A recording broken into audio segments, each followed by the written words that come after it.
Perkara hukum yang membelit Bambang Wijoyanto dan Abraham Samad juga menjadi perhatian pelaksana tugas Ketua KPK saat berkoordinasi dengan Polri dan Kejaksaan.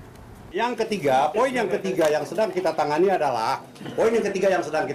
adalah mengenai kasus di mana saudara AS dan saudara BW dijadikan tersangka. Ini juga menjadi catatan khusus. Ya tentunya kita mengatakan jangan dong, itu kan domainnya orang lain, ada di pekarangan orang lain. Tapi saya katakan itu adalah warga kami, Pak. Oleh karena itu tekanan kami adalah tolong betul-betul objektif dan proper. Kalau objektif dan proper, kemungkinan persoalannya akan menjadi beda. Pak Jaksa Agung mengatakan, Pak Taufik untuk kasus yang ketiga ini tentunya nanti akan masuk ke ranah Kejaksaan Agung, dan kami sudah menyiapkan yang namanya tim yang akan melakukan evaluasi untuk persiapan pra penuntutan.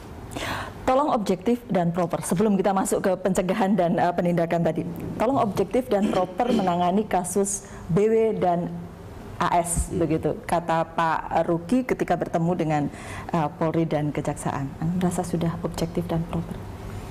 Saya ingin mendorong supaya proses itu objektif dan proper. Karena menurut saya memang banyak hal yang masih bisa dipersoalkan. Tapi saya tidak boleh menuduh, kan begitu. Jadi saya akan membuktikan bahwa ada proses yang belum proper. Apakah dengan pertemuan PLT sekarang ini ya, PLT dengan KPK, dengan Kejaksaan, dengan Kepolisian, ada harapan? Kalau saya sih sebenarnya selalu menghidupkan optimisme gitu, dan harus memberi kesempatan juga, kan. Baru 1 minggu terus kita sudah menjudgment orang, kan. Walaupun di tengah begitu kritik gitu ya, kalau saya tetap memberi proses. Ruang, memberi optimisme. Karena saya menyaksikan kalau dari berita, lalu kalau melihat ke lapangan, cara Anda mencari keadilan tidak beda dengan orang lain yang juga mencari keadilan, bukan? Anda kemana-mana, Anda ke Peradi untuk bisa lihat posisi sebagai seorang advokat, seberapa dapat perlindungannya kita belum tahu hasilnya. Anda diperiksa seperti biasa sampai subuh juga di kepolisian. Jadi itu tidak ada hal yang berbeda lah. Padahal Anda adalah seorang penegak hukum yang notabene kalau kita lihat KPK ya mestinya sesuatu gitu. Itu yang saya suka bilang ironi, tapi saya tidak menyesalkan. Ironinya tuh gini. Waktu saya di LBH,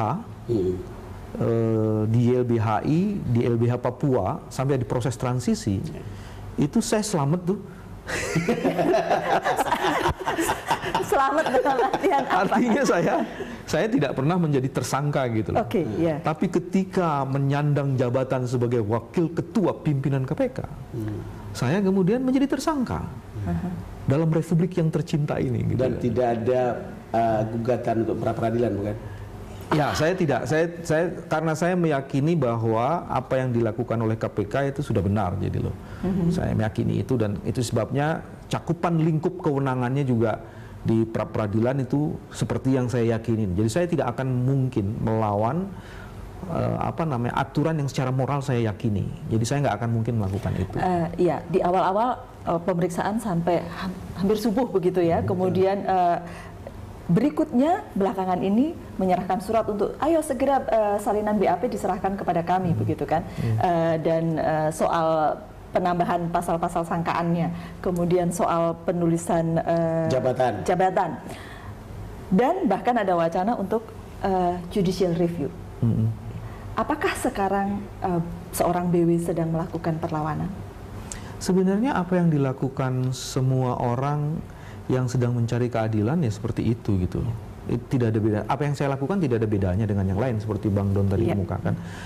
Bagus mungkin ya menilai saya menguji apakah ada pelanggaran HAM atau tidak, karena saya kemudian diminta oleh Komnas HAM itu ke Komnas HAM. Saya kemudian diminta oleh Ombudsman ya, untuk hadir di lembaga itu, dan saya pergi ke Ombudsman, dan hasil yang sudah dikemukakan di situ sudah bisa menjelaskan sebenarnya apa yang sedang terjadi. Sorry, Ombudsman mengatakan ada maladministrasi dalam proses penahanan Anda, bukan? Ya, ya. Di situ Ombudsman di dalam ada 3 poin di situ ya, bukan 3 poin, 3 bagian. Bagaimana pendapat Ombudsman, terus apa itu maladministrasi yang terjadi dan apa rekomendasinya. Itu nanti bisa dilacak semua ya di proses-proses itu. Begitupun di Komnas HAM. Dan kemudian saya juga, karena pada saat itu saya sedang menjalankan profesi advokat, saya juga pergi ke Persatuan Advokat Indonesia. Karena pasal 16, pasal 19 Undang-Undang Advokat itu menyatakan secara tegas advokat yang sedang menjalankan tugasnya tidak boleh dipidana dan digugat secara perdata. Betul. Dengan menjalankan itikat baik. Nah, untuk menentukan itikat baik itu bukan lembaga lain, harus organisasi profesi itu yang bisa menentukan itu. Yang selalu menarik ya, kan sudah melewati tahun-tahun lama di masa Orde Baru dan itu semua walaupun begitu berat, tapi toh ini dan itu ada optimisme bahwa yang sekarang selamat juga begitu, Mas. Oh ya, pasti. Saya sih merasa bahwa begini, setiap ujian yang diberikan, setiap tantangan yang diberikan itu harus dilihat dalam konteks bukan hanya optimisme, tapi ada sesuatu, ada hikmah di balik itu. Kita bisa menjadi besar karena memang tantangannya itu beragam gitu loh. Dan saya tadi sudah bilang bangsa ini bangsa besar karena punya modal sosial yang luar biasa dahsyatnya. Itu yang orang suka lupa gitu loh. Saya agak termangu dengan pernyataan Anda tentang ini sebenarnya, Mas Bambang. Karena ya track record perjuangan Anda sudah, saya rasa tidak ada yang bantah gitu loh. Lalu kemudian tiba-tiba ada case seperti ini, kadang-kadang kan ada pikiran mengecilkan Anda, satu, kalau betul itu tidak benar, tapi juga akan memasukkan Anda ke sebuah tempat yang mungkin akan berlawanan dengan semua track record yang Anda sudah lakukan, jika terbukti itu benar, gitu misalnya. Ini kan soal, bagi saya itu jadi soal human gitu. Seorang pejuang diperlakukan seperti ini, lalu kemudian terantuk oleh kasus yang sebetulnya banyak orang mengatakan tidak apple to apple lah dengan kasus BG. Ini soal yang sebetulnya biasa pengacara lakukan untuk mengajari para saksi bagaimana cara ketika mereka memberi kesaksian, bukan untuk lalu kemudian diputar bahwa itu memberikan keterangan palsu. Ada salah satu hasil atau rumusan gitu ya yang dikemukakan di Ombudsman itu, dia katakan begini, sejak tahun 2003 pengaduan kasus seperti saya ini ada 9. Sejak tahun 2003 dan hanya kasus saya yang paling cepat dan yang bisa diteruskan gitu. Jadi yang lainnya tidak. Bahkan dalam kalimat itu juga disebutkan ada begitu banyak laporan tapi tidak pernah jelas penanganannya. Ini yang bilang Ombudsman ya.